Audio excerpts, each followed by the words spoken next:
चालू करते आणि आता आपण चालू करूया. प्रथम मंगलाचरण म्हणते. हरे कृष्णा. ओम अज्ञानतिमिरान्धस्य ज्ञानाञ्जनशलाकया चक्षुरुन्मीलितं येन तस्मै श्री गुरवे नमः. श्रीचैतन्यमनोभीष्टं स्थापितं येन भूतले स्वयं रूप गदामह्यं ददाति स्वपदान्तिकं. नम ओं विष्णुपादाय कृष्ण पृष्ठाय भूतले श्रीमते भक्ति वेदांत स्वामी इति नामिने. नमस्ते सारस्वते देवे गौरवाणी प्रचारिणे निर्विशेष शून्यवादी पाश्चात्य देश तारिणे. हे कृष्णा करुणा सिंधु दीनबंधु जगतपते गोपेश गोपिका कांत राधा कांत नमोस्तुते. तप्त कांचन गौरांगी राधे वृंदावनेश्वरी वृषभानुसुते देवी प्रणमामि हरिप्रिये. जय श्री कृष्ण चैतन्य प्रभु नित्यानंदा श्री अद्वैता गदाधर श्रीवासादि गौर भक्त वृंद. हरे कृष्ण कृष्ण कृष्ण हरे हरे हरे राम राम राम हरे हरे. चला, सर्वांचं स्वागत आहे. आज आपण 5वा अध्याय करतोय. 5व्या अध्यायाचं नाव सुद्धा कर्मयोग आहे. आणि तुम्हाला आणि कुठल्या अध्यायाचं नाव कर्मयोग आहे कोण सांगेल मला? तुम्हाला अनम्यूट करता येतंय? सांगा बरं मला. 3रा अध्याय. बरोबर. मग 3रा अध्याय सुद्धा कर्मयोग, 5वा अध्याय सुद्धा कर्मयोग. मग दोन्ही मध्ये फरक काय आहे? आता इकडे आपल्याला हा जो कर्मयोग आहे त्यात कृष्ण भावनाभावी कर्माबद्दल कृष्णाने अर्जुनाला सांगितलेलं आहे. आणि या अध्यायात अर्जुनाला प्रथम प्रश्न पडलेला आहे की 4था अध्याय झाला ज्ञानयोग आणि त्यात कृष्णाने सांगितलं की तू कुठलाही त्याग केलास की अंतिम परिणाम असा होईल की तुला ज्ञान मिळेल, तुझं मन शांत होईल. तू कुठलंही कर्म केलंस त्याच्या फळाचा त्याग केलास की तुला शांती प्राप्त होईल आणि त्याच्यामुळे तुला ज्ञान मिळेल. म्हणजे कुठल्याही यज्ञ तू जरी केलंस त्याचा अंतिम जो परिणाम आहे तो ज्ञानात आहे. मग अर्जुनाला काय वाटतं की ज्ञानच मिळवायचं आहे ना, तर मी कर्म कशाला करू, मी कर्म करतच नाही. तर आता हा अर्जुनाचा प्रश्न आहे आणि त्या प्रश्नाच्या आधारावर कृष्णाने परत कर्मयोग सांगितलेला आहे. प्रथम, ज्यांच्या आनंदासाठी मी तुम्हाला भगवद्गीता सांगते आणि ज्यांच्या आनंदासाठी तुम्ही 1 तास 1.5 तास बसून भगवद्गीता ऐकता त्या श्री श्री राधा गोविंदांना इकडनंच आपण साष्टांग नमस्कार करूया. त्याचप्रमाणे कृपामूर्ती श्रील प्रभुपाद ज्यांनी आपल्यासाठी सोप्या शब्दात भगवद्गीता लिहून ठेवली आहे त्यांचे सुद्धा आपण आशीर्वाद घेऊया आणि हा अध्याय चालू करूया.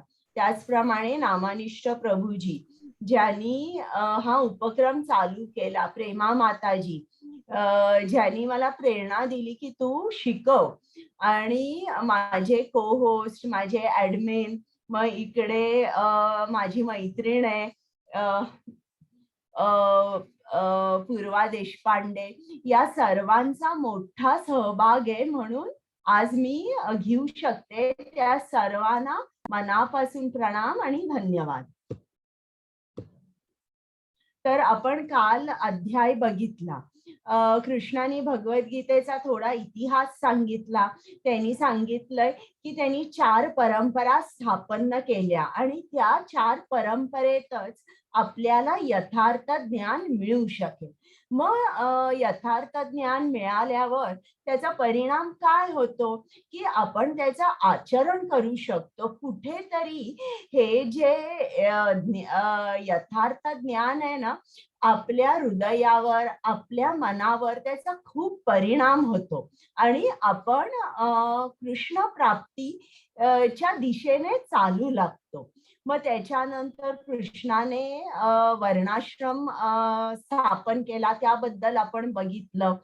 आणि कृष्णाने सांगितलंय की जशी तुमची भक्ती असेल किंवा जसा तुमचा भाव असेल तसाच माझा सुद्धा परस्पर भाव असेल. म्हणजे जर आपण पूर्ण कृष्णाला शरण गेलो, कृष्णही पूर्ण तऱ्हेने आपलं रक्षण करतो आणि आपल्याला सुद्धा कृष्ण प्राप्ती होऊ शकते. मग कृष्णाने कर्माचे विविध प्रकार सांगितले, कर्म, विकर्म आणि अकर्म. आणि मग त्यागामुळे दिव्य ज्ञान प्राप्त होते. हा जो श्लोक आहे हा घेतलेला नाही, कारण हा अध्याय तसा मोठा आहे आणि महत्वाचे तेवढे श्लोक घेतलेले. तर आणि शेवटी कृष्णाने सांगितलंय की तुम्हाला ज्ञान हवंय ना, तर तुम्ही गुरुकडे जा. त्या गुरुकडे जाऊन तुम्ही गुरूंची सेवा करा आणि नम्रपणे तुमच्या ज्या शंका आहेत त्या त्यांना विचारा. आणि मग असं झाल्याने तुमच्या शंका बाजूला झाल्यावर तुम्हाला माझ्याकडे सहजपणे येता येईल. तर काल आपण हे सगळं बघितलं आणि इकडे हा जो श्लोक आहे ना, मला वाटतं 4.32 किंवा 33 आहे. त्यात कृष्णाने सांगितलंय की कुठलाही त्याग केला, कुठलंही यज्ञ केलं तरी त्याचा शेवट ज्ञानामध्ये होतो. आता इकडे अर्जुन अडकून बसलेला आहे बरं का, की त्याला काय वाटतं की ज्ञानच मिळवायचंय तर मग कर्म मी का करू. आता हा 5वा अध्याय. पहिल्यांदाच अर्जुनाला प्रश्न आहे की मी काय करू, कर्मापासून संन्यास घेऊ की कर्म योग करू. मग कृष्ण त्याला उत्तर देतो की कर्मयोग कर्म संन्यासा पेक्षा श्रेष्ठ आहे. मग निष्काम कर्म, कृष्ण त्याला निष्काम कर्माबद्दल सांगतो.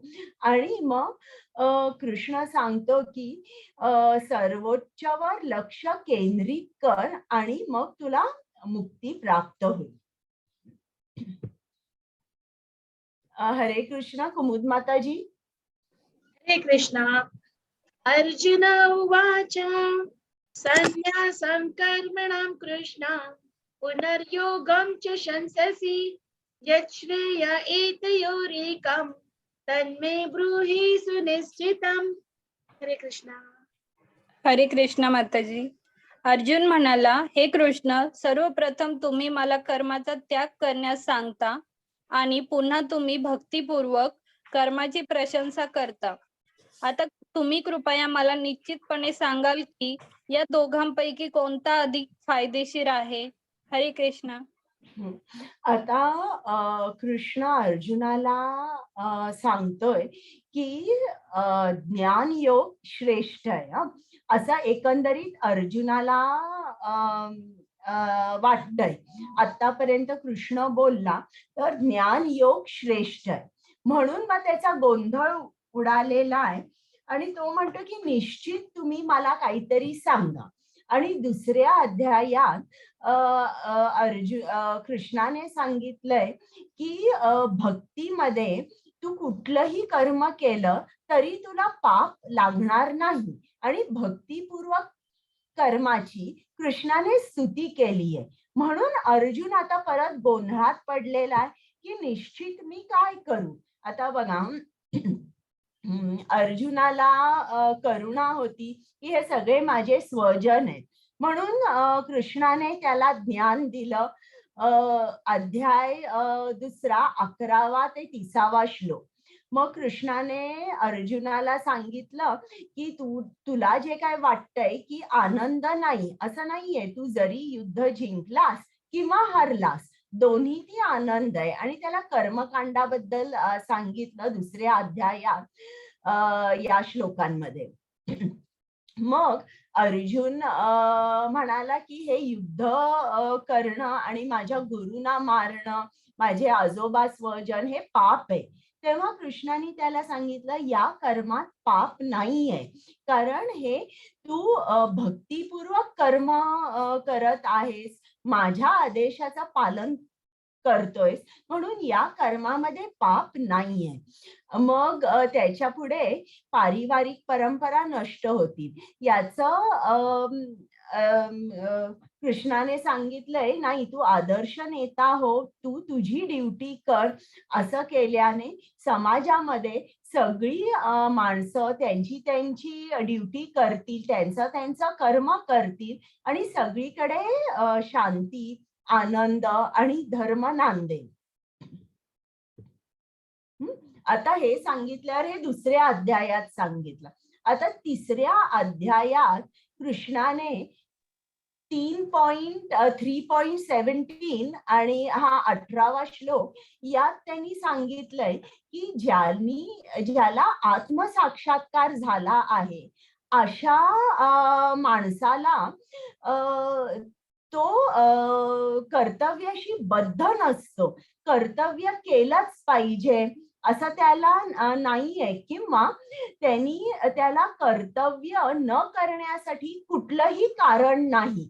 आता हे ऐकल्यावर अर्जुनाला वाटतं ठीक आहे, मग मी ज्ञान मिळवतो, आत्मसाक्षात्कार मिळवतो आणि मग मला कुठलंच कर्तव्य करायला उरणार नाही आणि मग मी हे युद्ध करणार नाही. तर आता आपण हे नीट वाचूया. पल्लवी माताजी. हरे कृष्ण माताजी. श्लोक नंबर 17 तिसऱ्या अध्यायामधनं. परंतु जो आत्म्यातच रममान झाला आहे, ज्याला आत्मसाक्षात्कार झाला आहे आणि जो केवळ आत्म्यातच तृप्त असतो, पूर्ण तृप्त असतो, त्याच्यासाठी कोणतेही कर्तव्य नसते. श्लोक नंबर 18 तिसऱ्या अध्यायातून. आत्मसाक्षात्कार झालेल्या मनुष्याला त्याची विहित कर्तव्य पार पाडण्याचा कोणताही हेतू नसतो किंवा असे कार्य न करण्याचे कोणतेही कारण नसते. तसेच त्याला इतर सजीवांवर अवलंबून राहण्याची देखील गरज नाही. हरे कृष्ण. म्हणून आता हे ऐकल्यानंतर अर्जुनाला काय वाटतं की आता मी ज्ञान मिळवतो, ज्ञान मिळवून मी आत्मसाक्षात्कारी होईल आणि मग मला कुठलंच कर्तव्य उरणार नाही. तर म्हणून तो सबबी शोधतोय बघा अर्जुन, मला युद्ध करायचं नाहीये. तर आता इकडे चौथा अध्याय 33वा श्लोक यात कृष्णाने सांगितलंय अर्जुनाला, हे परंतप केवळ द्रव्य यज्ञापेक्षा ज्ञान यज्ञ श्रेष्ठ आहे. अतः हे पार्था, सर्व कर्म यज्ञाचे पर्यवसान दिव्य ज्ञानामध्ये होते. म्हणजे इकडे कृष्णाने काय सांगितलंय, अनेक यज्ञाबद्दल माहिती दिली आहे बरं का. तुम्ही जर श्रील प्रभुपादांनी लिहिलेलं तात्पर्य वाचलं तर तिकडे श्रील प्रभुपादांनी लिहिलंय की लोक वेगवेगळी यज्ञ करत असतात आणि ती यज्ञ मनापासून करतात बरं का. आता सुद्धा जर तुम्ही बघितलं तर काही लोक खूप औषधांचं दान करतात, अन्नदान करतात आणि स्वतः मात्र खूप साधे राहतात. वस्त्रदान करतात आणि त्यांना फळाची काहीही अपेक्षा नसते. तर असं वर्षानुवर्ष जेव्हा आपण दान करतो तेव्हा त्या फळ रूपामध्ये आपल्याला काय मिळतं, आपल्याला मनाची शांती पहिल्यांदा मिळते आणि मग ज्ञान मिळतं. मग जर कुठल्याही कर्माचा अंत ज्ञानामध्ये आहे तर मग अर्जुनाला असं वाटतं की मी कर्म का करू, मी पुस्तकं उघडतो, मी एका ठिकाणी बसतो, अभ्यास करत बसतो आणि ज्ञान मिळवतो. तर पल्लवी माताजी वाचता. हो माताजी. चौथ्या अध्यायातला 42वा श्लोक. म्हणून अज्ञानामुळे तुमच्या अंतःकरणात निर्माण झालेल्या शंकांचे ज्ञानाच्या शस्त्राने नाश केले पाहिजे. हे भरत, योगाने सज्ज होऊन उभा राहा आणि लढ. हरे कृष्ण. आता इकडे परत कृष्ण काय सांगतोय की ज्ञानाच्या तलवारीने तू तुझ्या शंका जे आहे त्या शंकाचं निरसन कर ज्ञानाने, आणि मग तू उभा राहा आणि युद्ध कर. आता हे दोन्ही वेगवेगळं झालंय ना. कृष्ण काय म्हणतोय की तू उभा राहा, तू युद्ध कर, आणि एका बाजूने काय सांगतोय कृष्ण की कुठलंही कर्म तू केलंस तरी शेवटी त्याचा जो अंत आहे तो ज्ञानामध्ये होणार आहे. कर्म म्हणजे निष्काम कर्म किंवा कृष्णासाठी केलेलं कर्म, त्याचा शेवट जो आहे तो ज्ञानामध्ये होणार आहे. मग इकडे परत कृष्ण असा का सांगतोय तू उठ आणि युद्ध कर. आता हे अर्जुनाचा हा उडालेला गोंधळ आहे. असं नाही म्हणतायत की तो गोंधळ आहे. अर्जुनाला युद्ध करायचं नाहीये आणि तो सबबी शोधतोय. आता आपण बघूया कृष्ण त्याला काय सांगणार आहे. हरे कृष्ण, हे वाचता का? हरे कृष्ण माताजी. हो वाचते. कोरड्या मानसिक अनुमानापेक्षा भक्ती सेवा उत्तम. दुसरा अध्याय श्लोक 11 ते 30 मध्ये कृष्णाने वर्णन केलेले आत्मज्ञानाचे ज्ञान. दुसऱ्या अध्यायामध्ये श्लोक नंबर 31 पासून ते 37 पर्यंत विहित कर्तव्य स्पष्ट केलेले आहे. दुसऱ्या अध्यायामधले श्लोक नंबर 42 पासून 45 पर्यंत कृष्णाने फलदायी क्रियाकलापांमुळे आत्म्याचे अडकणे स्पष्ट केले आहे.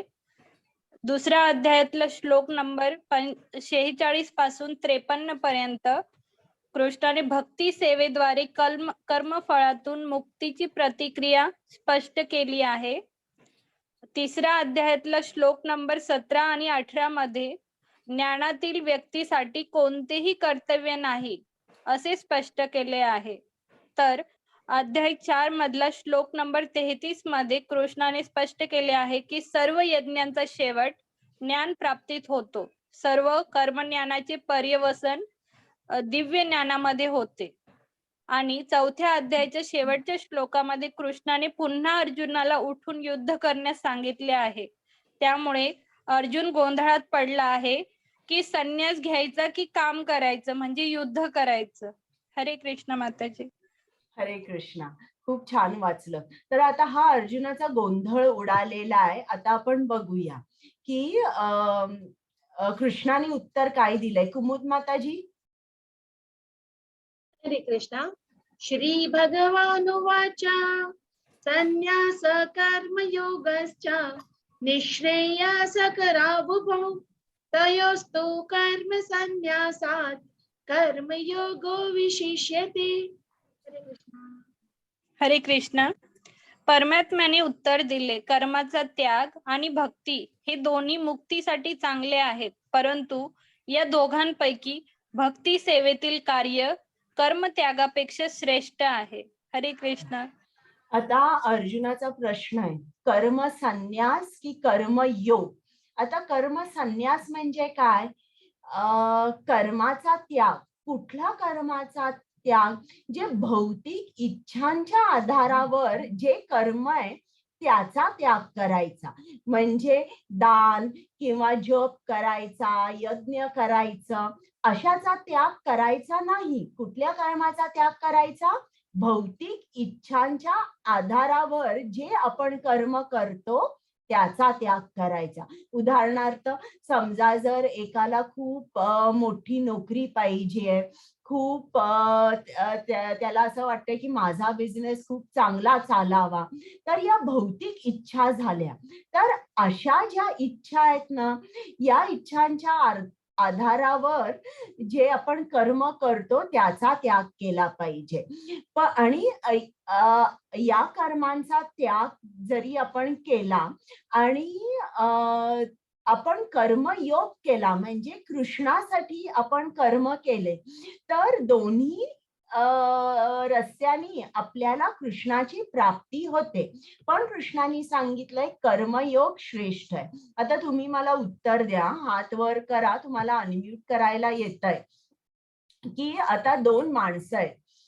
एक संन्यासी आहे आणि त्यांनी खूप त्याचं वाचन जप झालेलं आहे आणि आता त्यांनी ठरवलंय की चित्तशुद्धी सुद्धा झालीये की मी आता पर्वतावर जाईन आणि रोज अगदी जोमाने जप करेन. आणि तो एकटाच जातो आणि जप वगैरे व्यवस्थित त्याचं सगळं चालू आहे.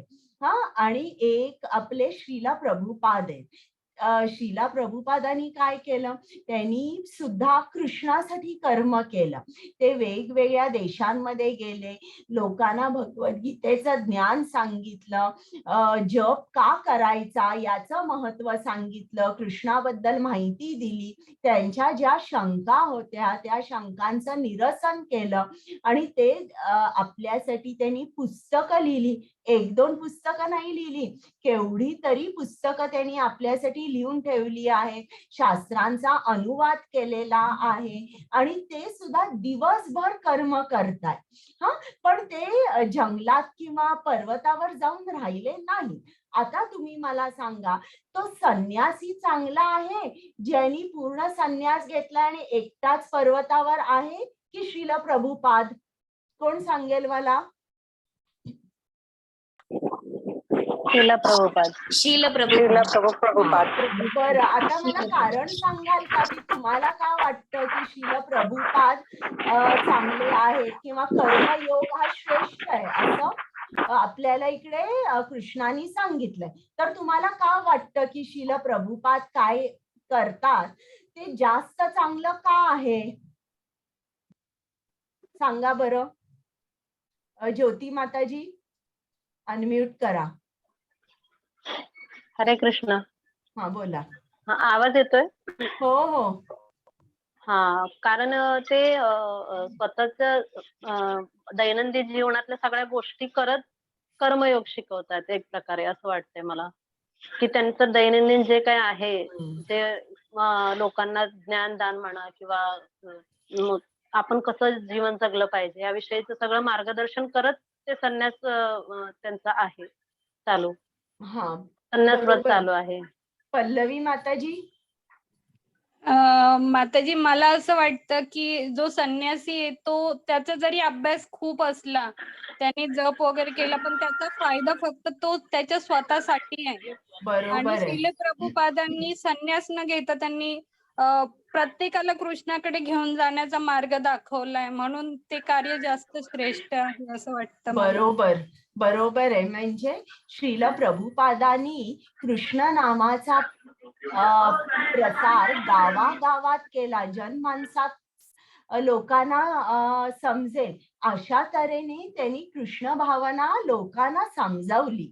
तर म्हणून इकडे कृष्णाने सांगितलंय बरं का की दोन्ही मार्गाने कर्मसन्यास आणि कर्मयोग दोन्ही मार्गाने तुम्हाला माझी प्राप्ती होऊ शकेल, पण निश्चितच कर्मयोग कर्मसन्यासापेक्षा श्रेष्ठ आहे. तर आता इकडे मी तुम्हाला एक छान गोष्ट सांगणार आहे. ही श्रीमद भागवतम मध्ये 10व्या स्कंदामध्ये आलेली आहे आणि या गोष्टी वरून तुमच्या लक्षात येईल की मानव सेवा ही माधव सेवा नाहीये बरं का. आता ऐका. एक राजा होता. त्या राजाचं नाव होतं नृग. इकडे तुम्हाला दिसतं या स्लाइड मध्ये. आणि हा खूप दानशूर राजा होता. तर असं भागवतात वर्णन आहे. तो एवढं दान करायचा, किती दान करायचा, जितक्या पावसाच्या धारा, जितके वाळूचे कण पृथ्वीवर किंवा जितके तारे असं म्हणतात इतका तो दान करायचा. आणि खूप प्रेमळ होता हो. आपली प्रजा म्हणजे तो स्वतःची मुलं असं तो म्हणायचा. आणि वेश बदलून फेरफटका मारायचा एकसारखा आपल्या राज्यामध्ये, आणि काय कमी आहे, कोण का दुःखी आहे हे तो जाणून घ्यायचा, आणि जे जे काही कमी असेल त्याचं तो दान करायचा. म्हणजे आता उदाहरणार्थ समजा जर त्याला समजलं की लोकांकडे वस्त्र नाहीये, तर तो वस्त्रदान करत असे, कधी अन्नदान करत असे, कधी गोदान करत असे, पैसे कमी असतील तर कधी सोन्या चांदीचं दान करत असे. तर इतकं त्याला प्रजा म्हणजे आपल्या मुलासारखी होती, की माझी प्रजा खूप सुखी पाहिजे, त्यांना कुठलंही काही कमी नसलं पाहिजे. एके दिवशी त्यांनी गोदान करायचं ठरवलं, आणि त्यांनी प्रत्येक ब्राह्मणाला 10,000 गायी दान केल्या, सवत्स म्हणजे वासरा बरोबर. आणि त्या सुद्धा गायी कशा, त्यांची शिंग सोन्याची होती, त्यांच्या गळ्यामध्ये सोन्याची घंटा होती, त्यांच्या पाठीवर रेशमी वस्त्र होते, आणि अशा गायींचं त्यांनी ब्राह्मणांना दान दिलं. आता हे सगळे ब्राह्मण आपापल्या गाया घेऊन चालले होते, आणि आता शेवटचा एक ब्राह्मण उरला होता. तर अगोदरचा जो ब्राह्मण एक गाय घेऊन आपल्या 10,000 गायी घेऊन चालला होता, तर त्याच्या लक्षात आलं की एक गाय कळपातून निसटलीये आणि ती राजमहालाकडे पळत पळत चाललीये. म्हणून तो त्या गायीच्या पाठीमागे पळत पळत गेला, पण ती गाय तोपर्यंत या शेवटच्या कळपामध्ये मिसळली, आणि हा राजाला सांगायला आला की माझी गाय ही तुमच्या या कळपात मिसळलेली आहे आणि ती मी परत घेऊन जातो. मग हा जो दुसरा ब्राह्मण होता, ज्याला ती गाय तो कळप दान दिला गेला होता, तो म्हणाला दान दिलेली वस्तू परत घेता येत नाही, मी माझी गाय देणार नाही. मग राजाला वाईट वाटलं. तो काय म्हणाला या ब्राह्मणाला की ही गाय या ब्राह्मणाची आहे, ती चुकून पळून आली इकडे, तर तुम्ही ही गाय द्या आणि त्या गायी ऐवजी मी तुम्हाला 1,00,000 गायी देतो. पण तो ब्राह्मण म्हणाला नाही, मला तीच गाय हवी आहे. आणि मग नृगराजाने या माणसाला म्हटलं की मला माफ करा, तुम्ही तुम्ही तुमची गाय चुकून आली, पण आता तुम्ही ती गाय घेऊ नका, तिच्या बदली मी तुम्हाला 1,00,000 गायी देतो. तो पण म्हणाला नाही, मला तीच गाय हवी. तर असं भांडण झाल्यामुळे हे दोघही ब्राह्मण असंतुष्ट झाले, आणि दोघांनी शाप दिला त्या नृगराजाला, आणि ते परत आपल्या घरी गेले. मग काही काळाने हा नृगराजा म्हातारा झाला आणि मरण पावला. आणि मरण पावल्यावर तो यमदेवाकडे गेला, आणि यमदेवानी त्याचं बघितलं अकाउंट बुक. अरे वा, हा तर किती पुण्यवान आत्मा आहे, आणि तरी हा यमलोकात आलाय. मग काय वाईट केलंय त्यांनी? तर त्यांनी बघितलं एकच पाप कर्म होतं, 2 ब्राह्मणांना त्यांनी असंतुष्ट ठेवलं होतं. मग आता काय करायचं? त्यांनी विचारलं की तुम्ही खूप पुण्यवान आहात हो, तुम्हाला काय हवंय? पुण्यकर्माचं फळ अगोदर हवंय की पाप कर्माचं फळ? मग हा राजा होता, हा म्हणाला मला पाप कर्माचं फळ अगोदर द्या. मग यमराजा म्हणाला बरं, आणि मग त्याचा पुढचा जन्म एक सरडा म्हणून झाला, आणि तो जंगलामध्ये हजारो वर्ष फिरत होता. एकदा असा फिरता फिरता तो एका विहिरीत येऊन पडला. त्या विहिरीमध्ये पाणी नव्हतं, पण त्या विहिरीतून तो बाहेर येऊ शकत नव्हता. तो प्रयत्न करायचा, पण तो खाली पडायचा बरं का. तर एकदा त्याच वनामध्ये कृष्ण आपल्या पत्न्यांबरोबर आणि आपल्या मुलांबरोबर तिकडे त्या वनात आला होता. आणि तेव्हा कृष्णाच्या मुलांनी बघितलं की एक सरडा आहे, तो वर चढतोय पण एकसारखा खाली पडतोय. तर त्यांनी आपल्या बाबांना सांगितलं, बाबा बघा इकडे एक सरडा आहे, तुम्ही त्याला जरा विहिरीतून बाहेर काढा. मग तिकडे कृष्ण आला, आणि कृष्णाने त्या सरड्या सरड्याला बघितलं आणि आपल्या डाव्या हाताने अगदी अलगदपणे त्यांनी त्या सरड्याला बाहेर काढलं. आता कृष्णाच्या हाताचा दिव्य स्पर्श त्या सरड्याला झाल्याबरोबर त्याला एकदम दिव्य शरीर मिळालं आणि आता त्या नृगराजा आणि सुंदर कपडे घातले होते, अगदी सोन्याचा मुकुट त्याच्या डोक्यावर होता आणि त्यांनी कृष्णाला बघितल्याबरोबर त्यांनी ओळखलं की हे श्रीकृष्ण आहेत. मग त्यांनी श्रीकृष्णाला खाली वाकून नमस्कार केला. मग श्रीकृष्ण नृगराजाला म्हणाले, बघा इकडे बाजूला विमान आलंय, आता तुम्ही विमानात बसा आणि स्वर्ग लोकात जा आणि तिकडे खूपच आनंदाचा उपभोग घ्या. आता बघा इकडे नृगराजाची चूक काय होती, त्यांनी हे सगळं दान धर्म करताना कुठेही कृष्णाला मध्ये ठेवलं नाही. त्याचा हेतू किती चांगला होता की माझ्या प्रजेचं कल्याण व्हावं.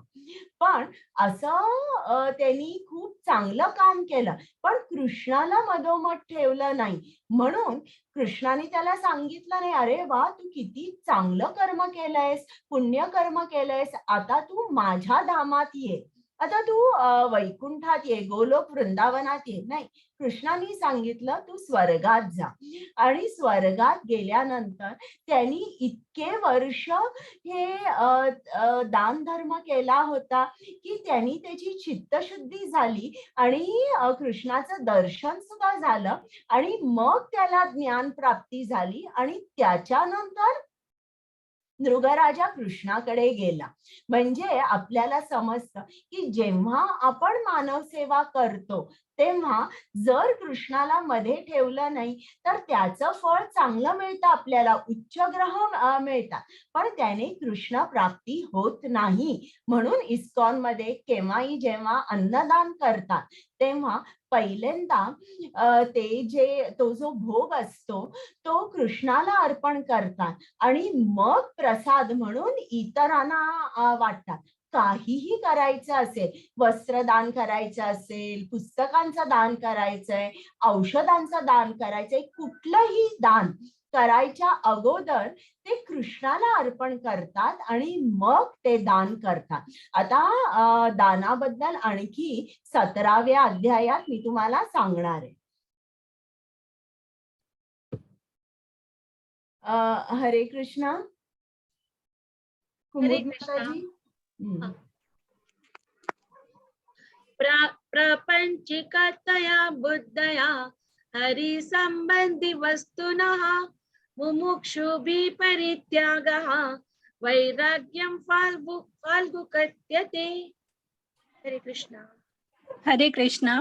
मोक्ष प्राप्तीसाठी असूसलेले लोक जेव्हा परमात्म्याशी संबंधित गोष्टींचा त्याग करतात व असे मानतात की त्या गोष्टी भौतिक आहेत, तेव्हा त्यांचा त्याग अपूर्ण असे म्हणतात. हरे कृष्णा.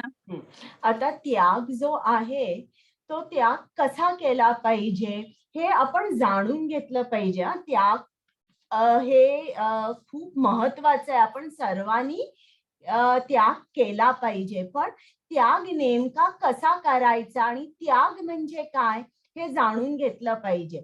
तसं न जाणता आपण त्याग केला की तो जो त्याग आहे त्या इकडे फाल्गू नाही, हे फल्गू पाहिजे बरं का, त्याला फल्गू म्हणतात. फल्गू म्हणजे बिहारमध्ये एक नदी आहे जी जमिनीच्या खाली आहे, म्हणजे वरून आपल्याला ती नदी दिसत नाही, खणल्यावर आपल्याला ती नदी दिसते. तर त्या अर्थाने जे आपण त्याग करतो, जो त्यागाने खरा नसतो तो त्याग, त्याला फल्गू म्हटलंय.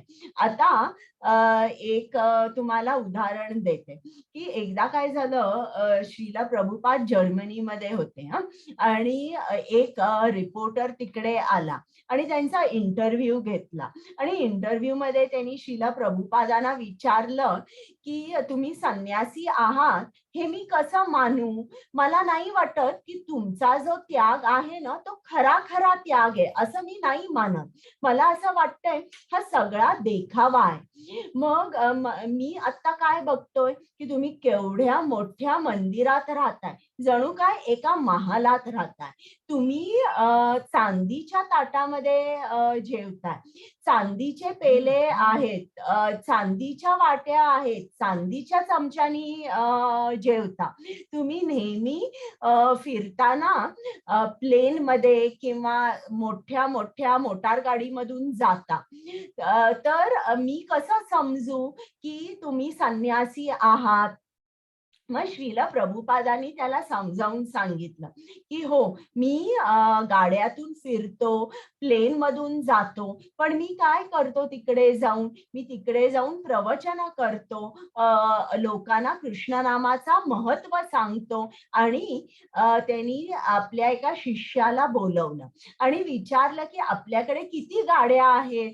तर त्या शिष्यानी त्या रिपोर्टरला सांगितलं, आमच्याकडे 9 व्हॅन्स आहेत आणि आमच्या गुरूंच्या सेवेसाठी एक सोन्याची गाडी आम्ही ठेवलेली आहे.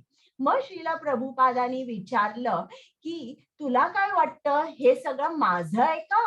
हे काहीही माझं नाहीये, आणि जे काय माझं नाहीये ते मी त्याग करूच शकत नाही.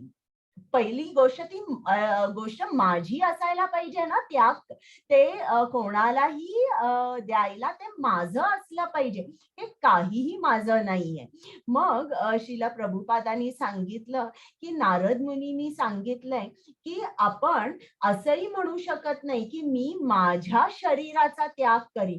हे शरीर देखील तुम्हाला वाटतं का की हे शरीर माझं आहे? नाही, हे माझं नाहीये. कारण ज्या क्षणी आत्मा हे शरीर सोडून जातो त्या क्षणी आपण काय करतो? हे शरीर कोणाला अर्पण करतो? जर आपण हिंदू असू तर अग्नीला अर्पण करतो, जर ख्रिश्चन मुस्लिम असतील तर ते पृथ्वीला अर्पण करतात, जर पारसी लोक असतील तर ते जे शरीर आहे ते विहिरीत फेकून देतात आणि तिकडे प्राणी, गिद्धाड वगैरे येऊन किंवा हिंस्र प्राणी येऊन ते खातात. मग शरीर नेमकं कोणाचं आहे?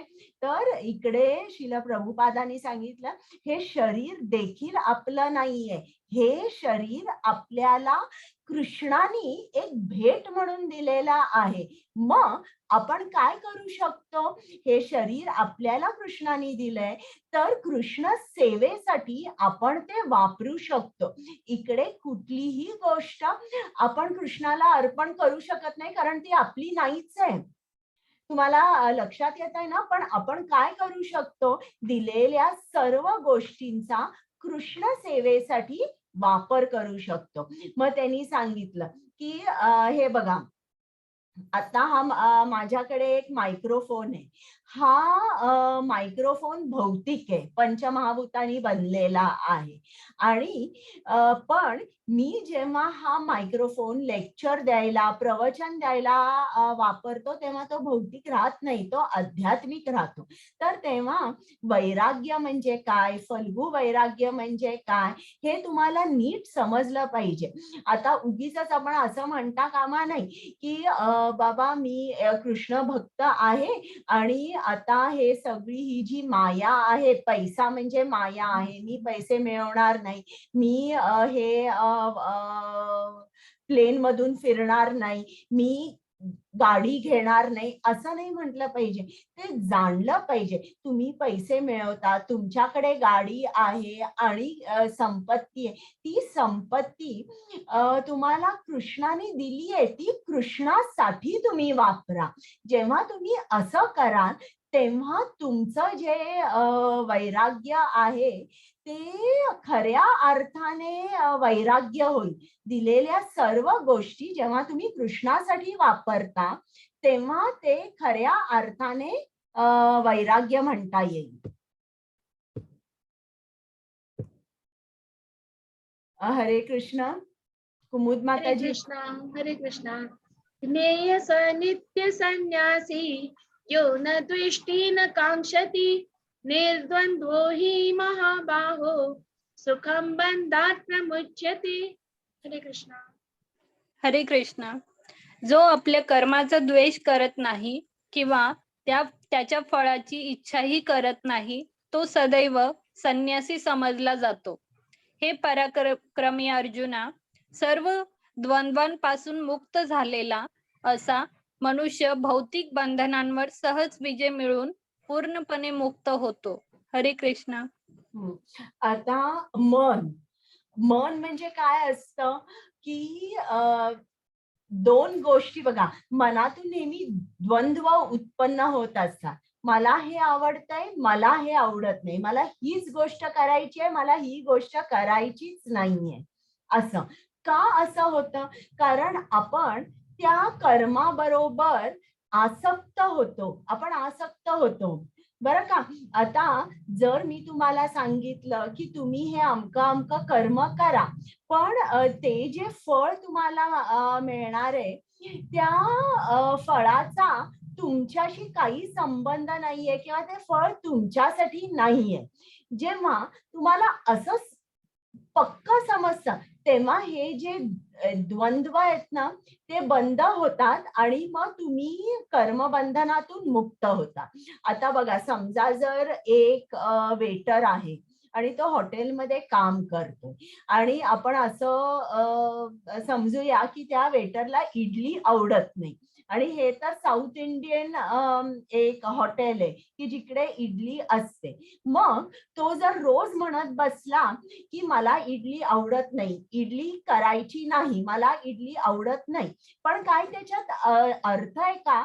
तो स्वतः भोगता नाहीच आहे. जे काय हॉटेलमध्ये करतात ते इतर जी लोक खायला येतात त्यांच्यासाठी असतं, त्या वेटरसाठी ते नसतंच, ते फळ त्याच्यासाठी नसतंच. त्याचप्रमाणे आपण सुद्धा जे कर्म करतो ते कर्म आपण कृष्णासाठी करतो, हे लक्षात ठेवा. हे शेवटी मी तुम्हाला नीट समजावून सांगणार आहे याचा अर्थ, पण आता फक्त तुम्ही हे लक्षात ठेवा की जेव्हा आपण कर्माशी आसक्त होतो तेव्हा हे मनामध्ये द्वंद्व उठतात आणि त्याचा आपल्याला त्रास होतो.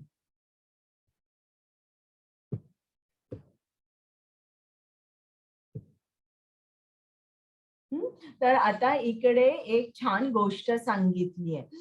हरिदास ठाकूर नावाचे एक कृष्णाचे शुद्ध भक्त होते आणि ते रोज 3 लाख वेळेला हरे कृष्ण महामंत्राचा जप करायचे आणि फक्त 2च तास झोपायचे बरं का. आणि काही मिळेल ते म्हणजे खाली पडलेली फळं नाहीतर कंदमुळं असं ते खायचे. 3 लाख वेळेला ते हरे कृष्ण महामंत्राचा जप करायचे आणि कुठलाही जो कृष्णाचा भक्त असतो तो नेहमी प्रसिद्ध होतो बरं का. आणि हे हरिदास ठाकूर मुस्लिम होते आणि ते जप करायचे आणि खूप लांबून लांबून लोक त्यांना भेटायला यायची. तर हे सगळं पाहून तिकडचा जो लोकल काझी होता तो खूप अस्वस्थ झाला की एकतर हा मुसलमान आहे आणि हा जप करतोय कृष्णाचा आणि किती प्रसिद्ध आहे, याला कुठून कुठून लोक भेटायला येत आहेत. म्हणून त्यांनी ठरवलं की चला आता याला आपण बदनाम करूया. बरं, आणि त्यांनी काय केलं, एक योजना केली. त्यांनी एका वेश्येला बोलवलं आणि सांगितलं की तू कसंही करून या माणसाला बदनाम कर आणि बाकीचं सगळं काय पुढचं मी बघून घेतो. आणि ही वेश्या होती, हिने ठरवलं ठीक आहे आपण हे करूया. आणि हे जप करत असताना संध्याकाळी ती गेली आणि तिने सांगितलं मला तुमच्याकडे काहीतरी बोलायचं आहे म्हणून. मग हरिदास ठाकूर म्हणाले बरं तुम्ही बाहेर व्हरांड्यामध्ये बसा, माझा जप झालाच की मी तुमच्याशी बोलेन. मग ही बसली बसली, संध्याकाळ झाली, रात्र झाली, आता पहाट झाली, तरी या माणसाचा जपच होत नाहीये. मग सकाळी ती उठली आणि गेली आपल्या घरी. दुसऱ्या दिवशी परत संध्याकाळी आली आणि परत म्हणाली की मला तुमच्याकडे काहीतरी बोलायचंय. परत हरिदास ठाकूर म्हणाले, माफ करा, काल मी तुमच्याकडे बोलू शकलो नाही. आज सुद्धा माझा जप राहिलाय, पण आज मी माझ्या माळा पटपट करणार आहे, तर तुम्ही व्हरांड्यामध्ये बसा म्हणून. मग परत ही बसली, संध्याकाळ झाली, रात्र झाली, याचा जप नाही झाला यांचा, पहाट झाली तरी देखील जप नाही झाला. आणि मग सकाळ झाली आणि ती उठून गेली. परत तिसऱ्या दिवशी आली आणि तीच कथा झाली. आता मात्र ही खूप चिडली. सकाळी ही हरिदास ठाकूरांना म्हणाली की काय हो, असं काय तुम्ही करताय ज्यातून तुम्हाला इतका आनंद मिळतोय की स्त्री सुखाचा आनंद, त्यापुढे तुम्हाला आनंद वाटतच नाहीये. माझ्यासाठी अनेक पुरुष थांबलेले असतात, मी आजतोवर कुठल्याही पुरुषासाठी थांबलेले नाही, पण तुम्हाला असा कुठला आनंद मिळतोय हे मला जरा सांगा. मग हरिदास ठाकूर म्हणाले, तुम्हाला खरोखरच तो आनंद हवाय का? मग ही म्हणाली, जी वेश्या होती ती हो म्हणाली. मग त्यांनी सांगितलं तिला की तू घरी जा आणि तुझे जे दागिने असतील, साड्या असतील, ते सगळे वस्त्र घे आणि ते विकून टाक. ते जे पैसे तुला मिळतील ते वैष्णवांना दे किंवा ब्राह्मणांना दे आणि तुझं घर पण सगळं विक. तुझे सुंदर जे केस आहेत ते सगळे केस काप, गोटा कर आणि संन्यासाचे वस्त्र घाल आणि माझ्याकडे ये. आणि खरोखरच ही वेश्या घरी गेली आणि तिने सगळं आपलं घर विकलं, सगळे दागिने, साड्या वगैरे देऊन टाकल्या आणि अगदी निर्धन होऊन ती संन्यासाचे कपडे घालून हरिदास ठाकूरांकडे गेली. मग हरिदास ठाकूरांनी तिला हरे कृष्ण महामंत्राचा जप दिला आणि तिला सांगितलं की बाहेर जे तुळशी वृंदावन आहे तिकडे बस आणि तू जप कर. आणि ती जप करू लागली आणि लगेच मग हरिदास ठाकूर ती जागा सोडून दुसरीकडे राहायला गेले. आणि ही बाई पुढे मोठी वैष्णवी झाली. तिच्या दर्शनाला सुद्धा अनेक लोक लांबून येत असे. तर हा जो काझी होता यांनी काय केलं, त्यांनी जे काय केलं ते उलटच झालं. म्हणजे ही जी बाई आहे ही वेश्या खरं म्हणजे स्वतः मायादेवी होती. तर ही हरे मंत्राचा जप करू लागली, ही वैष्णवी झाली आणि हरिदास ठाकूरांवर या बाईचा काहीच परिणाम झाला नाही. हरे कृष्ण. हरे कृष्ण. ब्रह्मण्यादाय कर्माणि संगम त्यक्त्वा करोति यः लिप्यते न स पापेन पद्मपत्रम इवांबसा. हरे कृष्ण.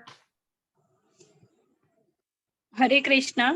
जो मनुष्य आसक्तीशिवाय आपले कर्तव्य करतो आणि भगवंतांना समर्पित करतो त्याच्यावर पाप कर्माचा प्रभाव पडत नाही. जसे कमळाच्या पानाला पाण्याचा स्पर्श होत नाही. हरे कृष्ण. आता माताजी, मी येते हे 15 मिनिटांमध्ये. चालेल चालेल. आता हे सांगण्यासाठी मला तुम्हाला सांगायचं, हे उदाहरण सांगण्यासाठी की श्रील प्रभुपाद हे अमेरिकेमध्ये गेले बरं का. हे सगळ्या हिप्पी लोकांमध्ये राहिले. आणि तुम्हाला माहितीये का ती हिप्पी लोक म्हणजे कशी होती, अगदी ड्रग ऍडिक्ट होती, दारू प्यायची, सिगरेट ओढायची, उघडी नागडी झोपायची.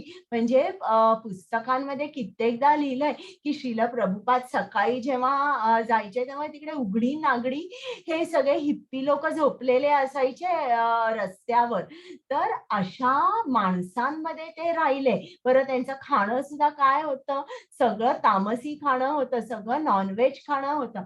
अशामध्ये ते राहिले. पण ते कसे राहिले, ते एका कमळाप्रमाणे. म्हणजे या सगळ्याचा परिणाम त्यांच्यावर बिलकुल झाला नाही. का नाही झाला? कारण ते शुद्ध भक्त होते.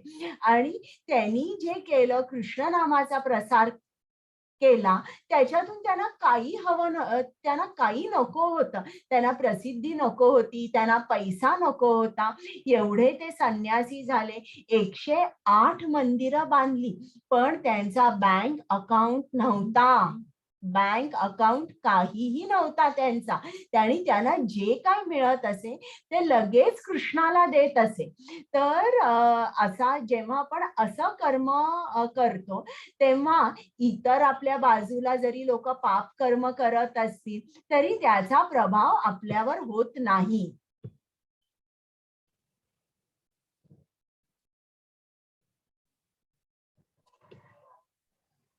आवाज नाही माताजी.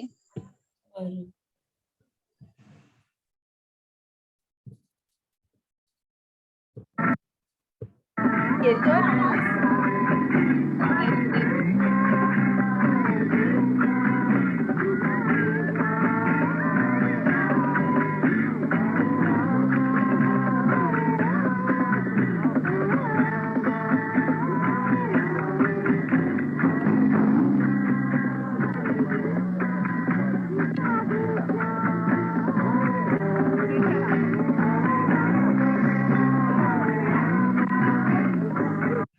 म्हणजे ज्याप्रमाणे हरिदास ठाकूरांनी ती वेश्या आली त्यांच्याकडे, तिचं रूपांतर केलं एका वैष्णवीमध्ये, त्याचप्रमाणे श्रील प्रभुपादांनी हे सगळे हिप्पी आहेत त्यांना कृष्ण भक्त केलं त्यांनी. तर इतकी पॉवर असते, जो कृष्णाचा भक्त, जो कृष्णाचा शुद्ध भक्त असतो, त्याच्यामध्ये बघा केवढी पॉवर असते. आता इकडे त्यांनी सांगितलंय की विनम्र माणूस कोण असतो. आता तुम्हाला काय वाटतं? नम्र, मी तुम्हाला विचारलं नम्र म्हणजे काय, नम्र कोण असतो, तर तुम्ही काय सांगाल? मला उत्तर द्या. सुप्रिया माताजी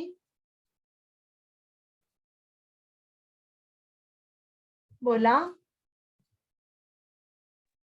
जो आदरपूर्वक दुसऱ्यांना नेहमी मान सन्मान देऊन त्यांच्याशी बोलत असतो, वागत असतो. बरोबर आहे. आणि काही वेगळं सांगायचंय का कोणाला?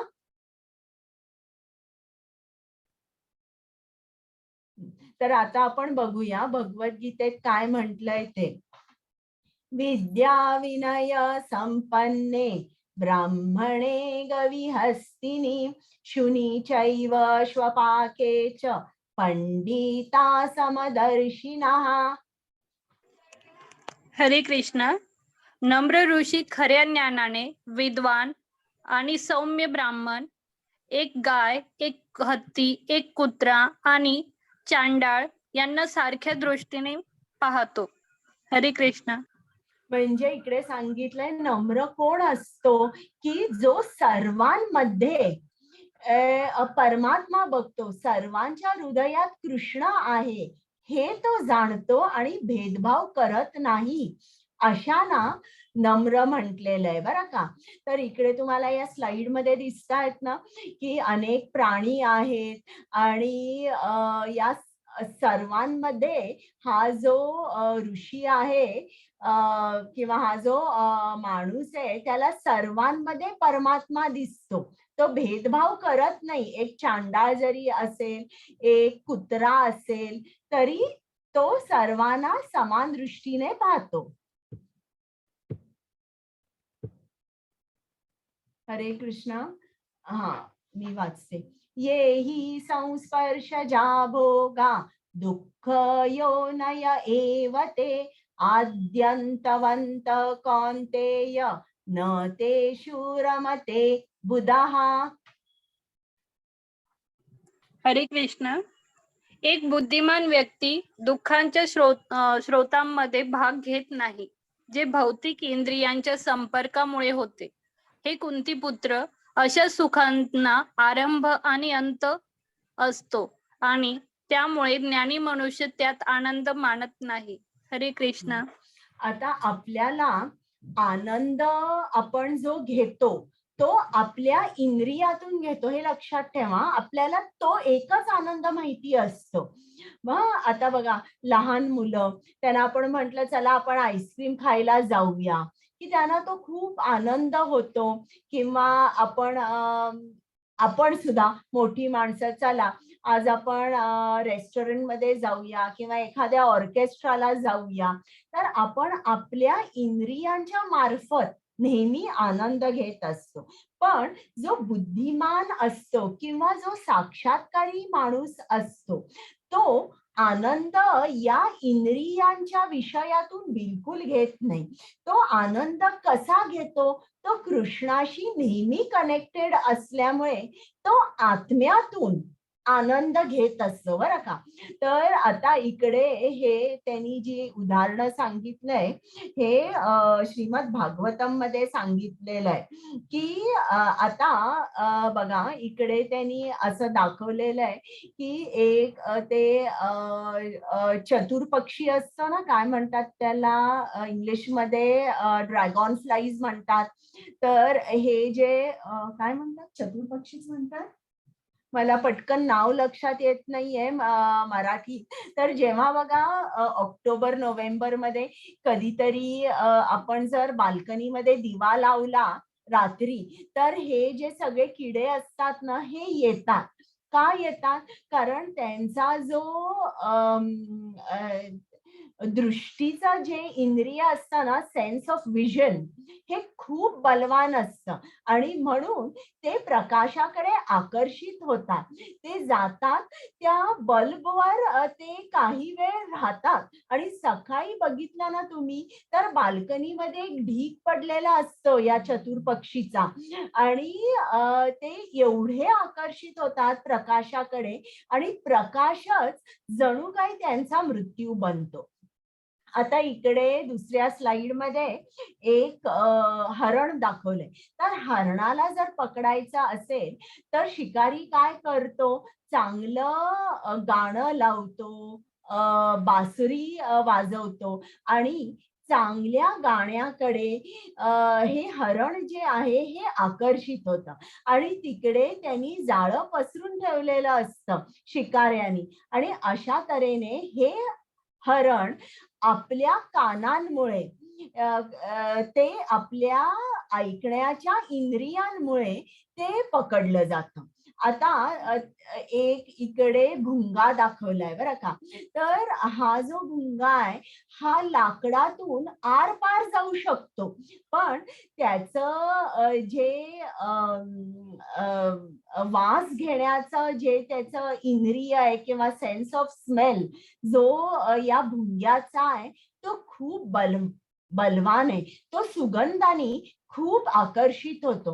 म्हणून एका फुलामध्ये तो इतका वेळ राहतो आकर्षित होऊन की संध्याकाळ होते आणि त्याला बाहेर आपण परत जायचंय आपल्या घरी याचा भान राहत नाही. इतका सुगंधाने तो आकर्षित होतो की ते फूल शेवटी बंद होतं. त्याच्या पाकळ्या ज्या उमललेल्या असतात त्या बंद होतात आणि आतमध्ये प्राणवायू नसल्यामुळे तो मरण पावतो. जो लाकडाच्या आरपार जाऊ शकतो तो फुलातून बाहेर जाऊ शकत नाही, कारण सुगंधाने तो आकर्षित झालेला असतो. आता हे इकडे एक मासा दाखवलाय. कोळी लोकांना जर मासे पकडायचे असतील तर ते त्यांचा जो बेट असतो त्याला एक छोटासा काहीतरी ब्रेडचा तुकडा किंवा छोटस कुठलं तरी खाणं अडकवतात आणि ते जाळं नदीमध्ये फेकतात आणि मग ती हे जे मासे असतात, तुम्ही कधी बघा, ते सारखे त्यांचं तोंड उघडत असतात आणि असं त्यांनी कुठला एखादा खाद्य पदार्थ बघितला ते लगेच धावतात खाण्यासाठी. आणि मग ते खायला तोंड उघडतात आणि बरोबर तो जो आकडा असतो तो अडकतो आणि मग तो कोळी या माशाला पाण्याच्या बाहेर काढतो. म्हणजे इकडे काय, जिव्हा, त्याचा जो खायची जी त्याची इच्छा असते, तर तोच इंद्रिय जो आहे त्याच्यामुळे त्याचं मरण होतं. आणि पुढचं उदाहरण एका हत्तीचं आहे बरं का. आता समजा जर एका हत्तीला पकडायचंय, तर शिकारी काय करतात, एक मोठा खड्डा खणतात आणि त्यावर गवत वगैरे ठेवतात आणि दुसऱ्या बाजूला एक हत्तीण ठेवतात आणि तिला ट्रेन केलेलं असतं कसं पळायचं. आणि हा हत्ती या हत्तीणीला बघतो आणि तिच्या स्पर्शासाठी तो तो आकर्षित होतो आणि तिच्या जवळ जायला लागतो. त्यावेळेला ती अशा तऱ्हेने गोल गोल गोल गोल फिरते आणि बरोबर एका ठिकाणी अशी उभी राहते की तो हत्ती त्या गवतावर येतो, खाली खड्डा असतो आणि खड्ड्यात हा हत्ती पडतो. म्हणजे इकडे तुम्ही बघितलं, मी तुम्हाला 5 इंद्रिय सांगितली. प्राण्यांच्या राज्यामध्ये एकच इंद्रिय बलवान असतं बरं का. पण आपल्या मानवांमध्ये 5च्या 5 इंद्रिय बलवान असतात. तर किती लवकर आपण आपल्या मृत्यूकडे झेप घेत असतो हा फक्त विचार करा. आता इकडे मृत्यू म्हणजे आपण जन्म मृत्यू या चक्रात अडकलेले असतो. या प्राण्यांसारखे काही आपण मरत नाही, पण या आसक्तीमुळे आपण जन्म मृत्यू या चक्रात पडलेले असतं. बघा इकडे हे पृथ्वीवर किंवा मानवांमध्ये काय चाललंय हे तुम्हाला इकडे दिसतंय. कोणाला खूप पैसे हवे असतात, त्या पैशाची आसक्ती भरपूर असते, त्यासाठी खून केले जातात. कोणाला स्त्री सुख हवं असतं. तर असे वेगवेगळी इंद्रिय असतात ज्यांनी आपण या कर्माच्या फळाशी आसक्त होतो आणि मग जन्म मृत्यू या चक्रात अडकून राहतो. आता हा शेवटचा श्लोक आहे. कुमुद माताजी आलेले आहेत का? नाही तर मी म्हणते, भोक्तारं यज्ञ तपसां सर्वलोक महेश्वरं सुहृदं सर्वभूतानां ज्ञात्वा मां शान्तिमृच्छति. हरे कृष्ण. मी सर्व यज्ञ आणि तपस्यांचा परम भोक्ता आहे. सर्व ग्रहलोक आणि देवदेवतांचा परमेश्वर आहे आणि मी सर्व जीवांचा हित करता व सर्व जीवांच्या कल्याणाची इच्छा करणारा आहे. हे जाणून माझे पूर्ण ज्ञान असणारा सांसारिक दुःखांच्या पासून शांती प्राप्त करतो. हरे कृष्ण. आता इकडे बघा 3 गोष्टी सांगितल्या ज्या खूप महत्वाच्या आहेत. भोक्तारम, सर्वलोक महेश्वरम आणि सुहृदम, हे 3 शब्द आहेत. हा जो 5व्या अध्यायातला 29वा श्लोक आहे त्याला शांती सूत्र किंवा पीस फॉर्म्युला म्हटलंय. आणि हा पीस फॉर्म्युला जर सर्वांना समजला ना, तर आपल्या जगामध्ये, आपल्या पृथ्वीवर युद्धच होणार नाही. हे शांती सूत्र आहे. तर एक एक अर्थ आपण समजून घेऊया. भोक्तारम यज्ञ तपसा. भोक्तारम म्हणजे काय? मी भोक्ता आहे. I am the enjoyer. Krishna काय सांगतोय की मी भोक्ता आहे. सर्व यज्ञ आणि तपांचा मी भोक्ता आहे. मग कृष्ण का क्लेम करतोय की मी भोक्ता आहे? तर ते आपण जाणून घेऊया. आता बघा, समजा जर एक मोठा देश असेल, त्या देशाचं कारभार चालवायला प्राईम मिनिस्टर नाही तर प्रेसिडेंट असतो. एखादी कंपनी असेल, कंपनीचा CEO असतो. एखादी शाळा असते, शाळेमध्ये प्रिन्सिपल असते. मग हे सगळे का असतात? हे सगळे जे नेते असतात त्या नेत्यांचा ऐकणं आपल्याला भाग पडतं. जर हे नेते नसते तर आपला एका देशाचा, एका शाळेचा, एका कंपनीचा प्रोग्रेस झाला नसता, काही उन्नती झाली नसती. म्हणून कुठल्याही ऑर्गनायझेशन मध्ये, शाळेमध्ये, कंपनीमध्ये एक हेड असतो, बरं का. हा एक भाग झाला. आता तुम्ही बघा, आपण नेहमी जेव्हा काही काम करत असतो ते नेहमी आपण आपल्या स्वतःसाठी न करता दुसऱ्यांसाठी करत असतो. बघा, आता समजा जर आपल्या याच्यामध्ये गृहिणी आहेत. आता एका कुठल्या तरी गृहिणीने मला उत्तर द्या. तुम्ही रोज स्वयंपाक करता, वेगवेगळे पदार्थ करता, तर हे तुम्ही कोणासाठी करता सांगा बरं मला. परिवारातील सदस्यांसाठी. परिवारासाठी. आणि तुम्ही पहिल्यांदा त्यांची आवड बघता की त्यांना कुठली भाजी आवडते, कुठली आमटी आवडते, सांगा बरं.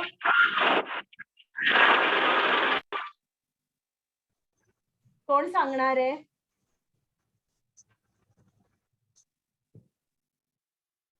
अनम्यूट होता येते ना तुम्हाला? हो माताजी, सगळ्यांना हा. unmute करताय. मग मला सांगा की तुम्ही जो स्वयंपाक करता त्यात परिवारातल्या सदस्यांना काय आवडतं हे मनात ठेवून करता की नाही स्वयंपाक तुम्ही सांगा बरं. म्हणजे आनंद मिळावा म्हणून तुम्ही स्वयंपाक करताय, बरं का.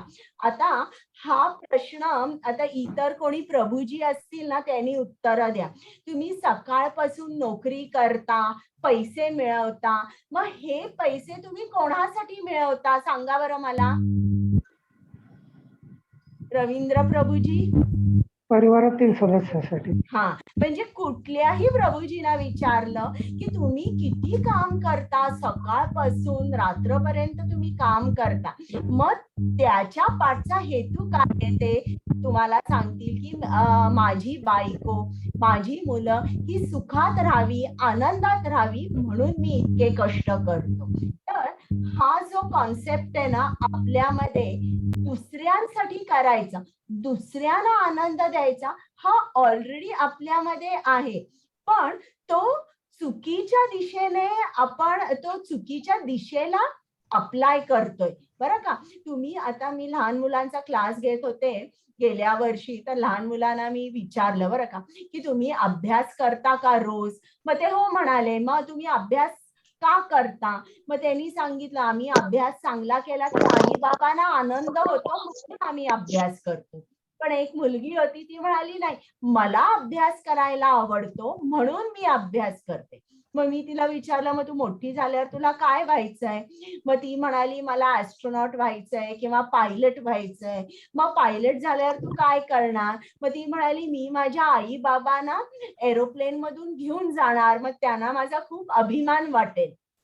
म्हणजे ती म्हणाली मी अभ्यास माझ्यासाठी करते, पण शेवट तिचा काय होता की माझ्या आई वडिलांना आनंद झाला पाहिजे, त्यांना माझ्याबद्दल अभिमान वाटला पाहिजे, यासाठी मी हे सगळं करते.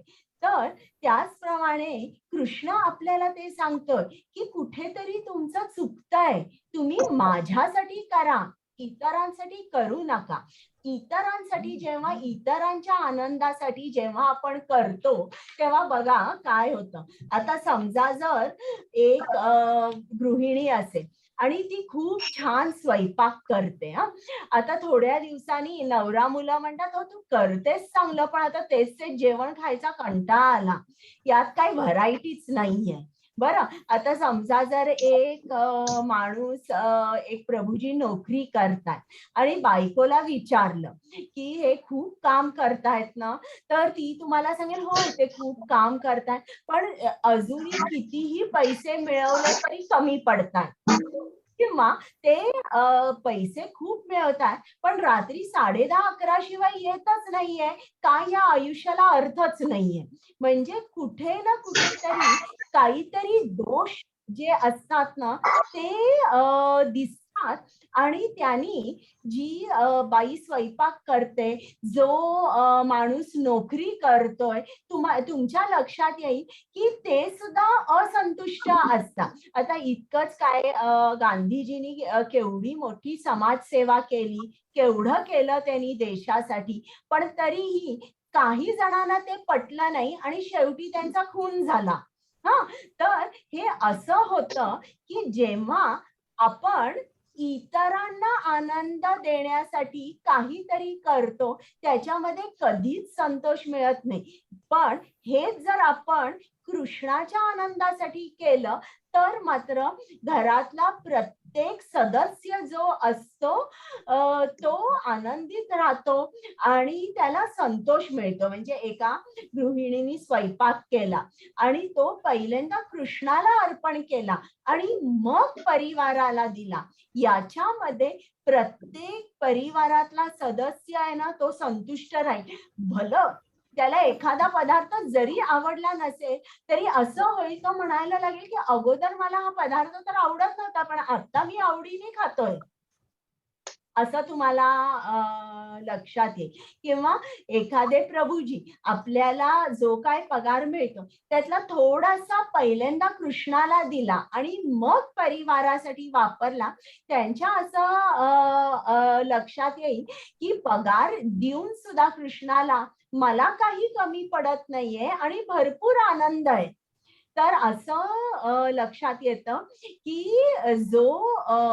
जे इकडे कृष्णाने सांगितलंय भोक्ताराम यज्ञ तपसा, म्हणजे मी भोगताय, जे काय आपण करतो ते आपण पहिल्यांदा कृष्णाला अर्पण करावं आणि मग आपण ते ग्रहण करावं.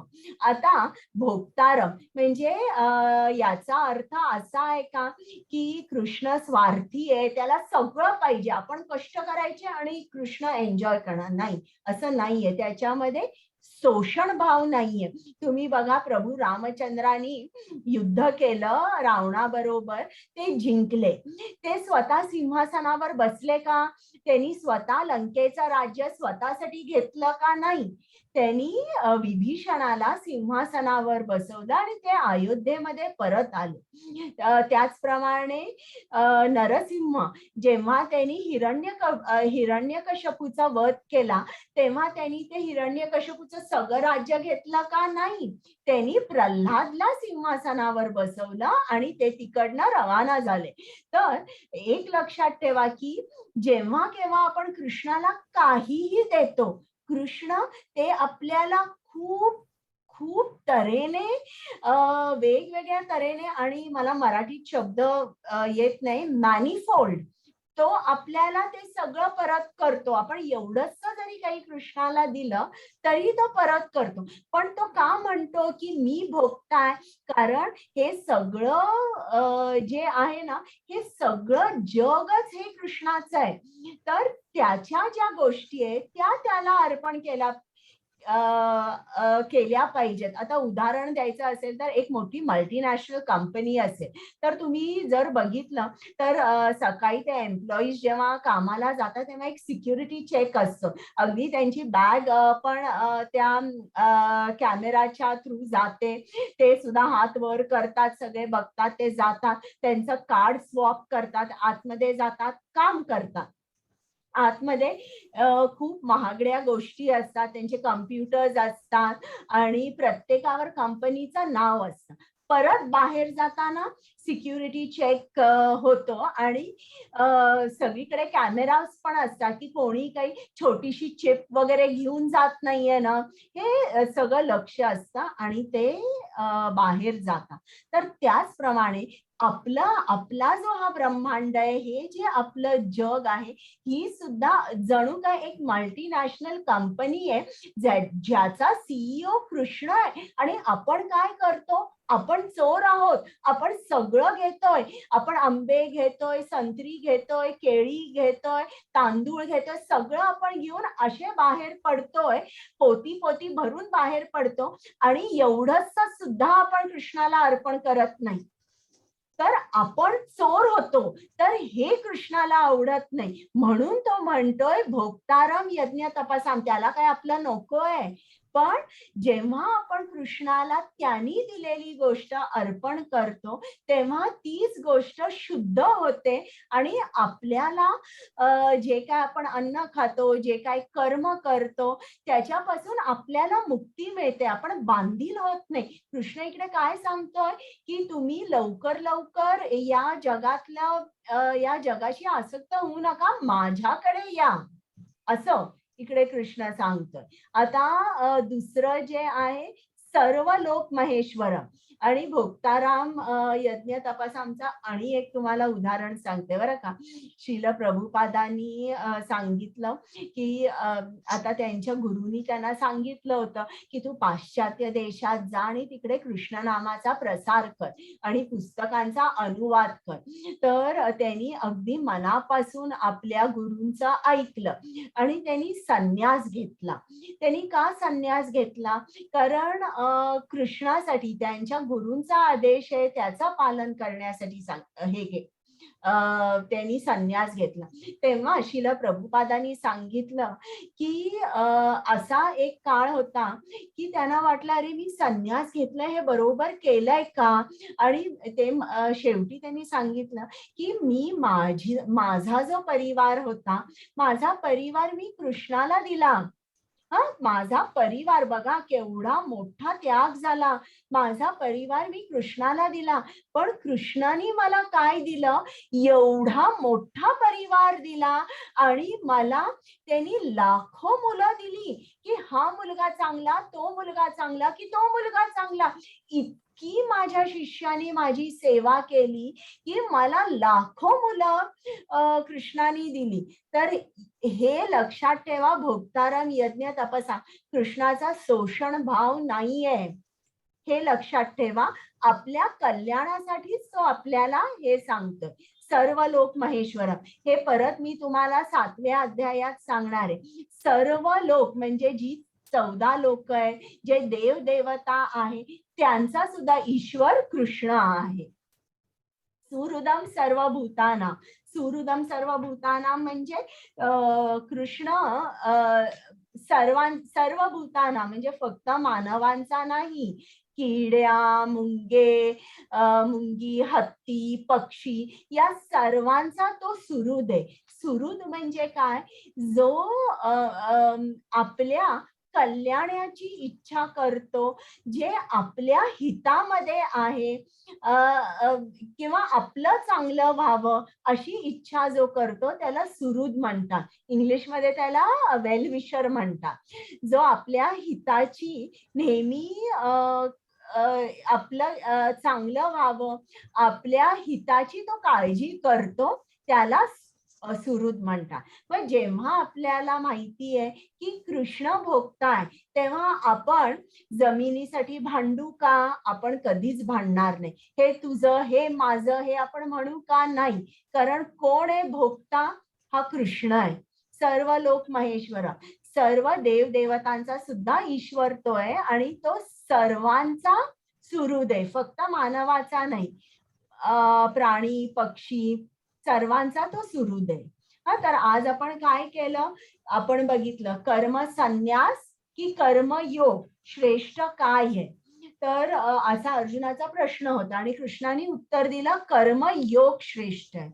मग निष्काम कर्म काय करतं? आपल्याला बंधनातून मुक्त होतो आपण. आणि आम्ही शेवटी तुम्हाला जे शांती सूत्र आहे ते सांगितलं बरं का. तर आता तुमचे काही प्रश्न आहेत का? कुमुदा माताजी आलेले आहेत का गीता महात्म्यासाठी? पाहते मी माताजी कदाचित आले आहेत की नाही. Let me see. नाही माताजी त्या नाही आल्या. बरं, मग मी म्हणते गीता महात्म्य आणि मग त्याच्यानंतर प्रश्न घेते तुमचे काय असतील ते.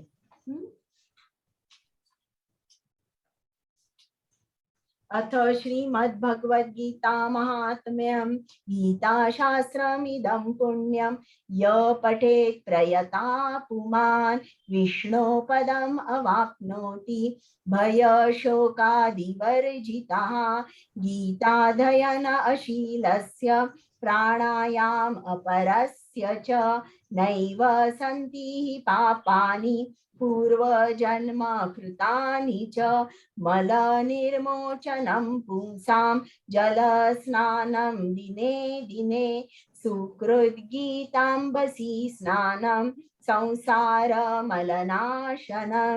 गीता सुगीता कर्तव्या किम् अन्यै शास्त्रविस्तरैः या स्वयं पद्मनाभस्य मुखपद्माद्विनिसृता भारतामृत सर्वस्वं विष्णोर्वक्त्राद्विनिसृतं गीता गङ्गोदकं पीत्वा पुनर्जन्म न विद्यते सर्वोपनिषदो गावो दोग्धा गोपालनन्दनः पार्थो वत्स सुधीर्भोक्ता दुग्धं गीतामृतं महत् एकं शास्त्रं देवकी पुत्र गीतम् एको देवो देवकी पुत्र एव एको मन्त्रस्तस्य नामानि यानि कर्माप्येकं तस्य देवस्य सेवा.